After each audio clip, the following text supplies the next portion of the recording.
Olá, sejam todos muito bem-vindos. Essa é a terceira parte da aula introdutória sobre inteligência artificial. A gente falou na última aula, se você não assistiu, então é interessante você rever esse conteúdo, porque eu estou fazendo aqui uma sequência, né?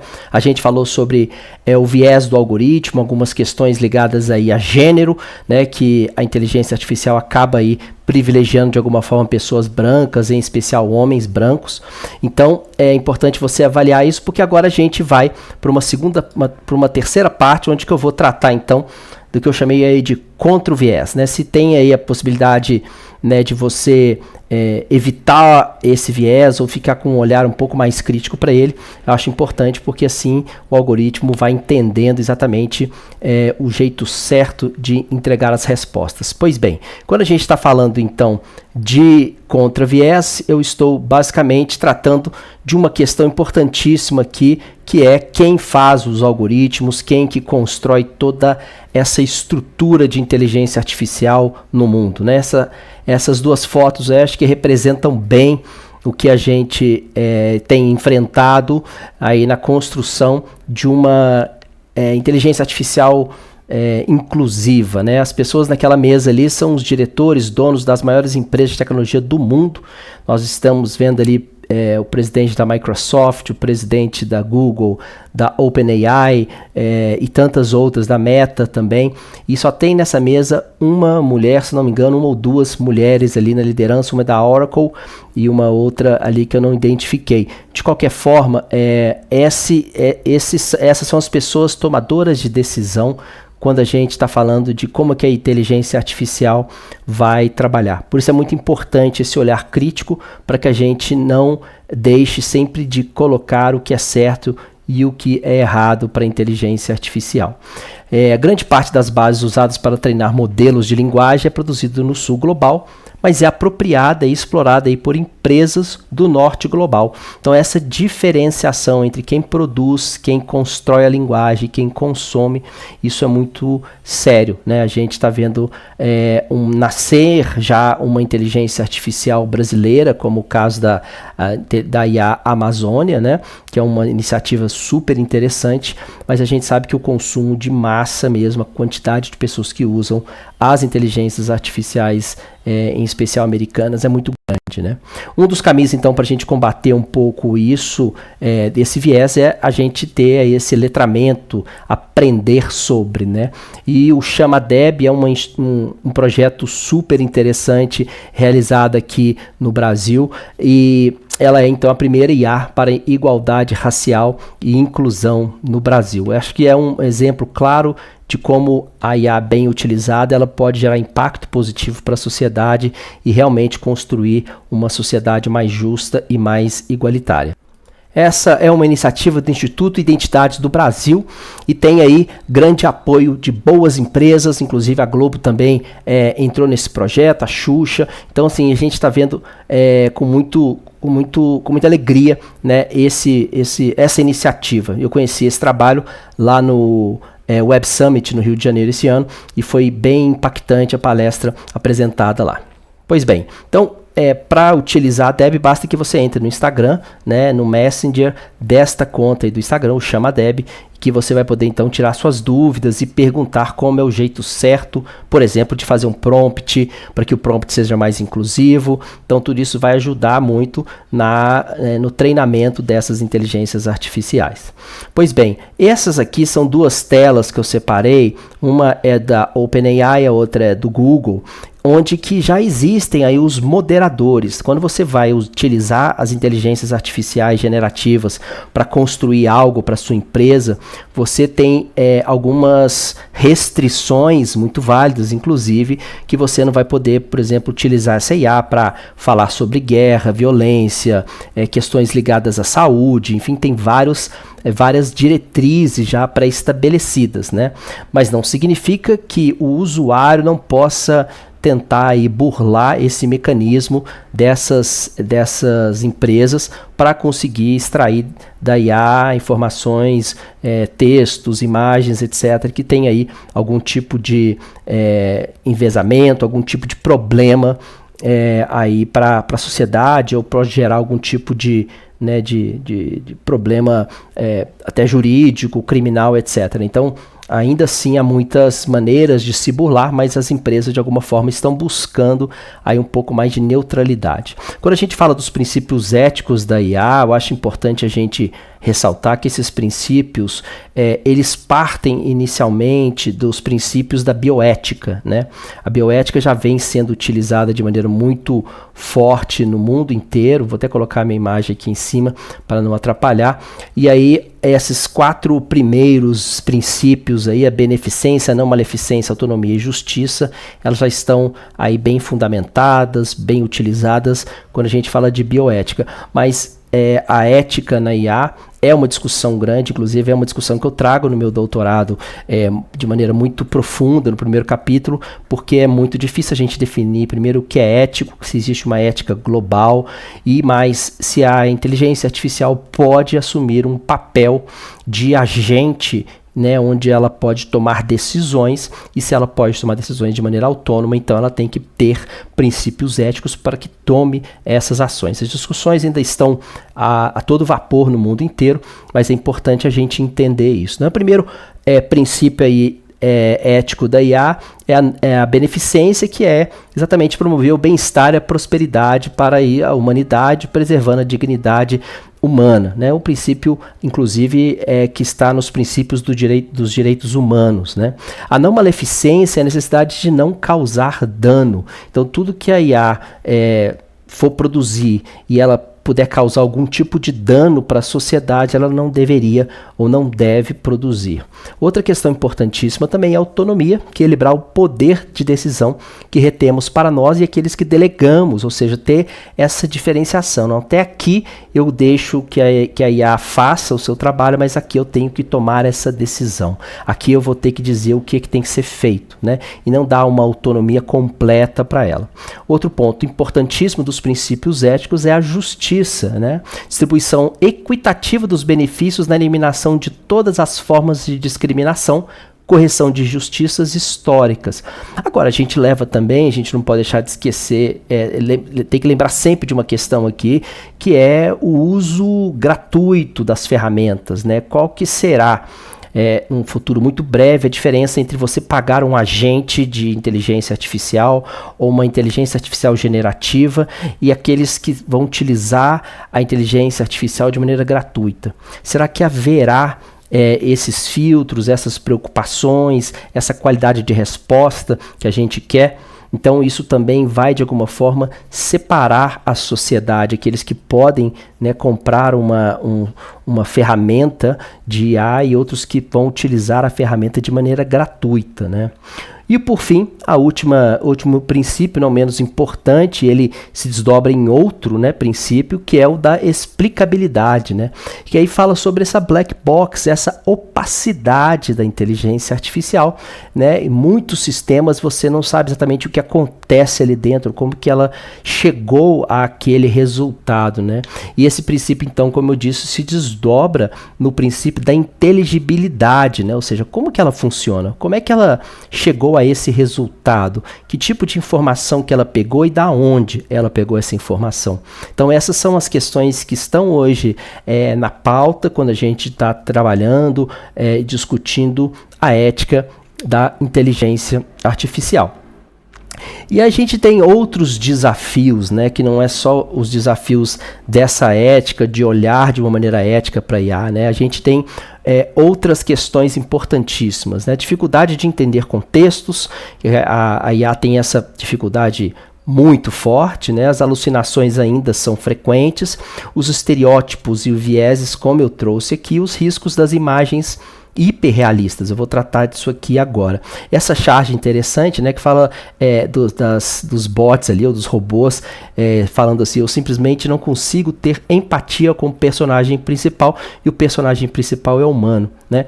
Então, esperar da inteligência artificial empatia é realmente esperar que um micro-ondas fale que você está comendo uma comida não muito saudável. Ou seja, é muito impossível que isso aconteça. Por quê? Porque ela não tem os princípios humanos, né, que é a empatia, o afeto, o carinho, a piedade, a sensibilidade humana, né? Isso é intrínseco ao humano.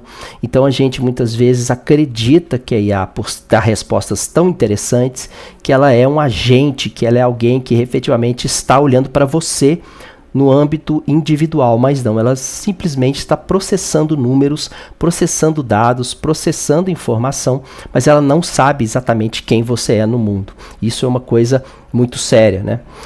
Quando a gente fala de imagens hiperrealistas, gente, é um ponto importante, né? Às vezes em áreas de guerra é muito difícil a imprensa ter acesso, né? Por questões óbvias, né? De segurança, inclusive. Então, muitas empresas querendo aí ilustrar as suas matérias e falar sobre aquilo, acabam recorrendo à inteligência artificial para que ela possa, então, construir alguma imagem para ilustrar ali, seja um artigo de revista, jornal e etc, né? Só que como a IA não conhece contexto, ou como ela tem uma tendência natural de deixar as coisas um pouco menos dramáticas, né? Ou seja, fazer uma camada que deixe as coisas um pouco mais bonitas, digamos assim, ou atrativas, né? Ela acaba tirando da imagem o fator principal de uma imagem de guerra, que é realmente mostrar a realidade como ela é. Então, quando se usa uma imagem de inteligência artificial para dizer sobre uma guerra, que no caso é a faixa de Gaza, você está colocando crianças em situações muito diferentes daquelas que são situações reais. Você coloca crianças que não estão, por exemplo, desnutridas, ou que não estão com ferimentos, etc. Até porque o próprio algoritmo da IA vai tirar essa possibilidade. Se você pedir uma imagem que seja muito escatológica, ela não vai fazer. Uma imagem que tenha algum sinal de violência, ela possivelmente não vai fazer. Então você acaba construindo uma imagem que ela é, entre aspas, bonita para aquele horror, né, daquela guerra ali. Isso é muito sério, isso é muito preocupante, porque socialmente, coletivamente, a gente passa a achar que a coisa não tá tão ruim assim. Ah, não, olha só como é que os meninos estão bonitinhos, né? A coisa não tá tão séria como dizem, né? Então a imprensa é sensacionalista, não. Essa imagem de guerra, ela precisa ter uma imagem de guerra. Há muito tempo atrás, não sei se algum de vocês recordam, mas teve uma imagem que um cinegrafista fez numa guerra, que ele pegou um urso de pelúcia que estava numa casa destruída por um bombardeio e colocou dentro do frame, né, dentro da área da fotografia, para mostrar que ali tinha uma criança, mas ele manipulou aquela imagem, né? Então aquilo já descaracteriza a imagem do ponto de vista real. Grandes polêmicas se deve ou se não deve mostrar, mas o fato é que você tem que ser o mais alinhado com a realidade dentro de um cenário de guerra, né? Vamos seguir aqui então. Quando documentos falsos ou imagens manipuladas se apresentam com o mesmo peso que as informações legítimas, as fronteiras entre o verdadeiro e o falso, até mesmo entre o sujeito e o objeto do conhecimento, se dissolvem. Isso aqui é uma frase incrível da professora doutora da UFMG, Patrícia Leite, que participou de um congresso sobre inteligência artificial na UFMG, e ela trouxe isso que realmente é bastante preocupante. Se a gente não consegue entender o que é certo, errado, verdadeiro ou falso, a gente dissolve aí esse conhecimento. Isso é muito perigoso para a sociedade como um todo. Os humanos estão, né, passando por uma transformação, e por isso que a ética é cada vez mais urgente quando a gente está falando de inteligência artificial e dos outros mecanismos tecnológicos, né? Porque a gente está passando a ficar cada vez mais conectado a dispositivos, né? Então a privacidade começa a perder o seu atributo real, você começa a ter invasões de sigilo, de coisas que eram então proibidas de serem mostradas. Você tem conexões automáticas que podem transmitir isso em tempo real, como por exemplo esse óculos aí que o Zuckerberg está mostrando, né? Então todas essas mudanças precisam estar alinhados com a ética. ética. Esse livro é muito interessante, da dona Haraway, que fala sobre esses humanos ou ciborgues que a gente já está se convertendo em uma espécie de mix, né, entre aquilo que é humano, a gente de carne e osso, e os dispositivos que a gente coloca para aumentar a visão, para aumentar a velocidade do passo, para conseguir carregar mais peso, para conseguir estar conectado, filmar em tempo real, enfim, todos esses gadgets que a gente utiliza no nosso cotidiano, eles estão nos transformando em ciborgues. Isso tem os seus riscos, claro, né? Quando a gente fala, então, da inteligência artificial humana e artificial, muitas pessoas perguntam se vai ter esse momento em que a inteligência artificial que a gente tem hoje, que é essa estreita, né, ela vai ser substituída por uma inteligência aí que tem a mesma performance humana. A gente, então, diz assim, que tem se discutido muito. Olha, vai vir uma evolução, inclusive em 2026, eu escrevi um artigo no LinkedIn que trata sobre isso. Em 2026 as coisas vão começar a evoluir muito da inteligência artificial, porque a gente trabalha numa dinâmica de ganhos exponenciais, né? O tempo de adoção e a tecnologia, ela suplanta a outra de uma maneira muito rápida, né? Mas falar de uma inteligência artificial autônoma volta mais uma vez para uma questão central, que é a questão da ética, né? Até onde a gente vai deixar que as máquinas tomem por si só a autonomia para fazer o que quiserem, né?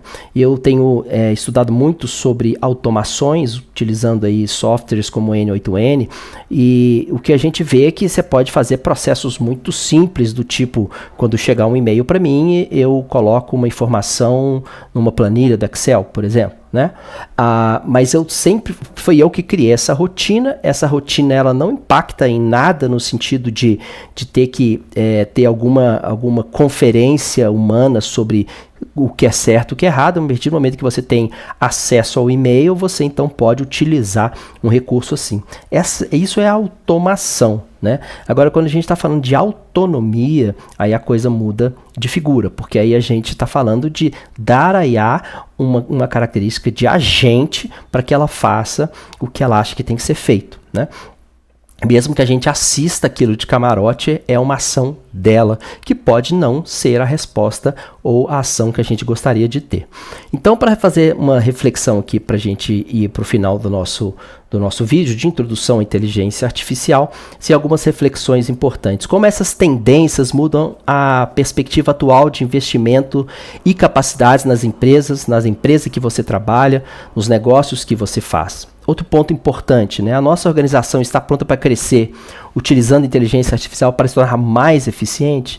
Então é preciso olhar para esse lugar, né? O que a gente tem feito, o que a nossa organização vai fazer para tornar mais eficiente. Outro ponto importante é quando pensamos a longo prazo sobre o nosso planejamento estratégico, como é que a IA vai contribuir. Então, essas questões que eu trago são reflexões no âmbito dos negócios, mas elas servem para outras áreas também. Você faz uma adaptação para refletir sobre os impactos da IA.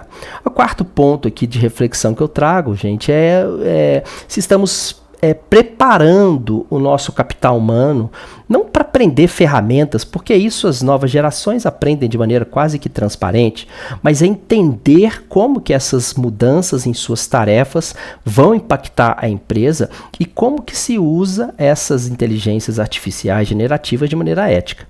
E por último, quais produtos e serviços da sua empresa se tornam vulneráveis com a evolução da IA. Quantas empresas não estão desenvolvendo soluções, CRM, SDR, são dois exemplos aqui bem clássicos, né? Na área de vendas, na área de prospecção de clientes. Como é que essas tecnologias estão aí deixando a sua empresa de maneira mais vulnerável, né? Então essas são algumas reflexões que eu queria trazer para vocês aqui, tá? Finalizando a nossa aula, trazer um texto aqui, um trecho da música do grande Gilberto Gil, que lá em 1969 escreveu a música chamada Cérebro Eletrônico, né? Que só eu posso pensar se Deus existe, só eu posso chorar quando estou triste. Então esse atributo humano que passa obrigatoriamente pela ética também vai ser perpetuado, vai continuar, desde que nós não sejamos atraídos pela facilidade da inteligência artificial, né? Então a gente precisa nos tornar cada vez mais humanos, porque as máquinas vão fazer processos que são para a gente muito cansativos, muito sem graça, mas tem que deixar para a gente o lado criativo, o lado humano e, claro, mantendo aí o bastião da ética e do senso crítico em relação a tudo que a IA entrega. Se você gostou desse vídeo, compartilhe com seus amigos. Eu vou gravar outros vídeos sobre inteligência artificial, agora uma parte um pouco mais avançada. Você acompanha tudo por aqui. Grande abraço e até o próximo vídeo.